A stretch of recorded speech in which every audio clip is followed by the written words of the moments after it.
ఇప్పుడు ఆయన మహానటికి ఆయన రాశారు, గౌతమి పుత్ర శాతకర్ణికి ఆయన రాసినట్టున్నారు. అవునవును. పెద్ద సినిమాలు అన్నిటికీ భారీ ఎత్తు సినిమాలకి యాక్చువల్గా ఇవాళ ఒక సినిమా కనుక హిట్ అయితే ఏ రైటర్ అయినా వెంటనే డైరెక్షన్కి వెళ్ళటం అనేది మామూలు అయిపోయింది. మునుపులాగా రైటింగ్ ఫ్యాకల్టీ నమ్ముకుని 100 సినిమాలు రాస్తారు దీనిలో ఇంక జరగదు నాకు తెలిసి.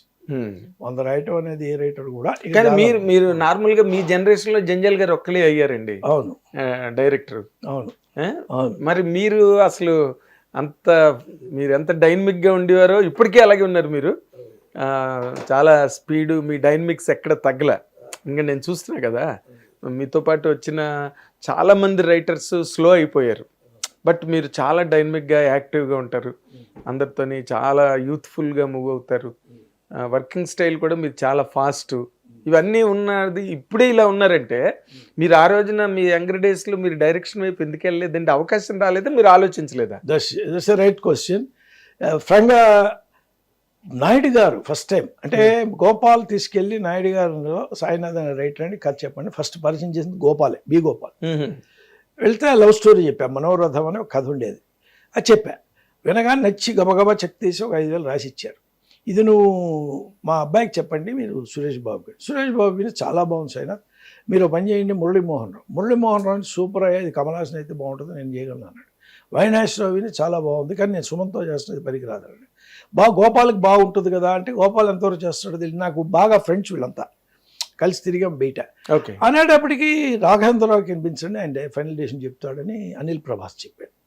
రాఘవేంద్రరావు గారిని సాయినాథ్కి ఇస్తే డైరెక్షన్, లేకపోతే భారతిరాజా గారు చేయాలి, ఎవ్వరు లేదంటే జంజాలు కరెక్ట్, కానీ గోపాల్ కెనాట్ డూ, ఎందుకంటే అన్నీ ఉన్నాయి దీనిలో అని. లవ్ స్టోరీ ఇది. అప్పుడు గోపాల్ గారు డైరెక్టర్ అయ్యారా? అవలా ఫస్ట్ కథకే. ఒకవైపు పరచూరు బ్రదర్స్ కథ ఎవరిచ్చారో తెలియదు, ప్రతిధ్వని ఇంకా రానప్పుడు ఈ కథ పట్టుకొని ఆయనకు నచ్చి తిరిగాడు చాలా. గోపాలే నచ్చి నాయుడు గారి దగ్గర చెక్కిపించారు, అక్కడ ప్రభాస్కి వినిపించారు. తను కూడా వచ్చేవాడు ఎప్పుడు, మన రాఘవేంద్రరావు దగ్గర కూడా వెళ్ళాం. ఆయన ఎర్లీ మార్నింగ్ వినేసి. ప్రభాస్ ఏంటి? అనిల్ ప్రభాస్ అని నవిగా వాళ్ళ అబ్బాయి ఉండేవాడు. ఆ అబ్బాయి he use to look after that నవిగా ఫిల్మ్స్ ద్వారా అప్పట్లో వీళ్ళతో టైఅప్ ఉండే. సురేష్ ప్రొడక్షన్స్ అనిల్ ప్రభాస్ విజయవాడ తను యాక్చువల్గా డిస్ట్రిబ్యూటర్ నవిగాకి. అప్పుడు ఇంకా సురేష్ ప్రొడక్షన్స్ డిస్ట్రిబ్యూషన్ లో లేదు. సో ఆయన కూడా వినిపించాలి, మన డిస్ట్రిబ్యూటర్ మోస్ట్ ఇంపార్టెంట్ కదా, వాళ్ళే కదా ఫైనాన్స్ అది. బట్ నాయుడు గారు అలాగైనప్పటికీ అది ఆగిపోయింది, జరగల. మనోరథం అని ఆగింది. నేను ప్రేమ చేస్తున్నప్పుడు స్వర్ణకమలం చూసి స్వర్ణకమలం సెట్కే వచ్చాడు నాయుడు గారు వైజాగ్. సుబ్రహ్మణ్య రెడ్డి గారి ఇంట్లో విశ్వనాథ్ గారికి లంచ్ ఏర్పాటు చేస్తే ఆ రోజు అక్కడ కూడా వచ్చారు ఆయన. నన్ను కలిసి నువ్వు ఎప్పుడు వస్తున్నావు మెడ్రాస్ పలానా రోజు, పునుస్వామి వచ్చి కలుస్తాడు నేను అని వెళ్ళిపోయాడు. నేను మెడ్రాస్ రాగానే నెక్స్ట్ డే మధ్యాహ్నమే పునుస్వామి వచ్చి సార్ రమ్మన్నారని వెళ్తే అడ్వాన్స్ చెక్ ఇచ్చి నీకు ఇదివరకు కథ ఇచ్చాను, అవును ఇది ప్రేమ లవ్ స్టోరీ, నువ్వు బాగా రాస్తావు అన్నాను, సురేష్ కృష్ణ చెప్పాను, నువ్వు రాసుకో అన్నాడు. రాస్తున్నాను, ఇందా చెప్పిన కూడా జరిగింది. ఆయన ఓకే ఫైనల్ గా మీరు వినండి. నేను ఆ ప్రేమకి మొదటి 10 రోజులు కంటిన్యూస్ గా on the set all the time. అక్కడ మనకి ఉండేవాడు ఎవరు, షిండే అని కో డైరెక్టర్, మా పర్టికులర్ 15 రోజులు చేశాడు, 10 రోజుల షెడ్యూల్. అదే నాగార్జున సౌందర్య ప్రేమకైతే ఆయన చేయాలి, చనిపోయాడు. సరే 15 రోజుల షెడ్యూల్లో ఎవ్రీడే ఉన్నా.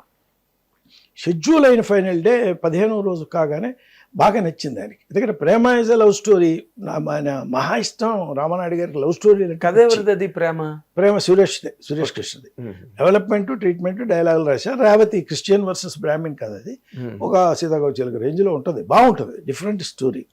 సరే మొత్తానికి ఆ షెడ్యూల్ అయిపోగానే ఒక పార్టీ ఇస్తే ఆ పార్టీలో ఈయన వచ్చాడు, ఎవరు నాయుడు గారు. ఏంటి ఆయన ఇచ్చారు, నువ్వు పని చేయి, రేపటి నుంచి అన్ని ఏం సినిమాలు చేస్తున్నావు, ఏదో మరణం పొందున్నావు అండి, మౌన పోరాటం, స్వర్ణకమలం డిస్కషన్స్కి వెళ్ళాలి అని చెప్తున్నా. అన్నీ మాని, మన సినిమా ఇంకొక 30 రోజులు ఉంటుంది షూటింగు, త్రూఅవుట్ షూటింగ్ షిండే అమ్మటి ఉంటే షిండే ఉండు సాయినాథ్, నువ్వు ఖర్చు చెప్పావు కదా మనోరథం, అది ఇప్పుడు నీకు డైరెక్షన్ ఇస్తాడు ఈయన. ఏం సార్, నేను సాక్షి నువ్వు అని ఆఫర్ ఇచ్చాడు. నాకు మతిపోయింది, ఇదేంటి ఇది డైరెక్ట్ లేదు సార్. నేను అవతల నాకు నాయుడు గారు అదే మన రామారావు గారి సినిమాలు 2 ఉన్నాయి, స్వర్ణకమలం ఆయనే, అప్పారావు, మన్నముదంగు డిస్కషన్స్, చనుమలప్పారావు. కాదని లేకపోతున్నాను నేను, లేదు సార్, పైగా అన్నదమ్ముడు కూడా చేయాలి, నేను వెళ్ళాలి కృష్ణ గారికి, వదిలేసి అలా పోయింది ఒక సీన్. నా వల్ల కాదన్న. సూర్యకృష్ణ షోకే I will handle, no issue అన్నాడు. అయిపోయింది. 15 రోజులు షూటింగ్ అటెండ్ అయ్యాను. మొత్తం స్క్రిప్ట్ రాసే, స్క్రిప్ట్లో ఏ కరెక్షన్స్ ఉన్నా నాతో చేయించేవాడు. గురుగారు ఒక వర్షన్ రాశాడు, దానిలో మంచి కూడా పెట్టావు, మాటలు ఆయన పేరే. చాలా ఆయన మహానుభావుడు.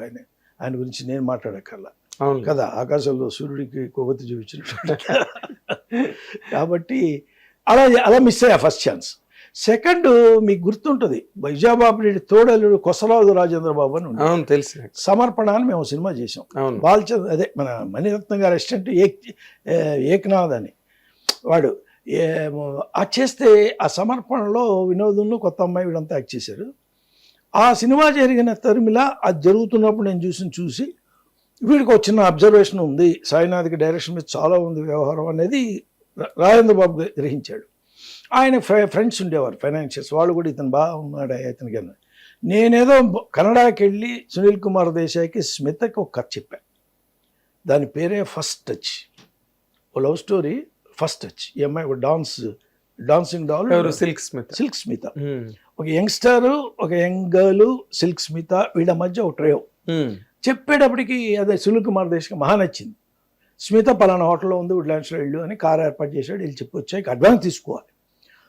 అక్కడ మౌర్య హోటల్కి రాగానే దెర్ ఇస్ ఎ మెసేజ్ అంటే twice your friend Kosaraju call you wanted to speak immediately. మాట్లాడితే ఏమైనా అదిరిపోయి కథ చెప్పావంట సునీల్ కుమార్ దేశాయ్. అవును. స్మిత కూడా చెప్పావు. అవును. స్మిత నాకు ఫోన్ చేసింది, మా ఓన్ బ్యానర్లో సినిమా చేస్తున్నావు, నువ్వు ఏదో ఒకటి చేసి తప్పించే అక్కడ అన్నాడు. సరే పెట్టేశాడు. ఎందుకంటే రాధాకృష్ణ చేయాలని ఎప్పటి నుంచో ఉండే లోపల ఆయనకి. రాధాకృష్ణ గారు స్మిత గారి హస్బెండ్, మంచి క్లోజ్ ఫ్రెండ్ మనోడు. ఎవరు? సిల్క్ స్మిత్ గురించేనా? సిల్క్ స్మిత గురించే చెప్పేది. సిల్క్ స్మిత వాళ్ళ డేట్స్ అవి చూస్తుండేవాడు మనోడు. ఎవరు? కొసరాజు బాబు వాళ్ళ ఇంట్లోనే ఉండేవాడు ఆ రోజుల్లో. రాధాకృష్ణ మంచి ఫ్రెండ్.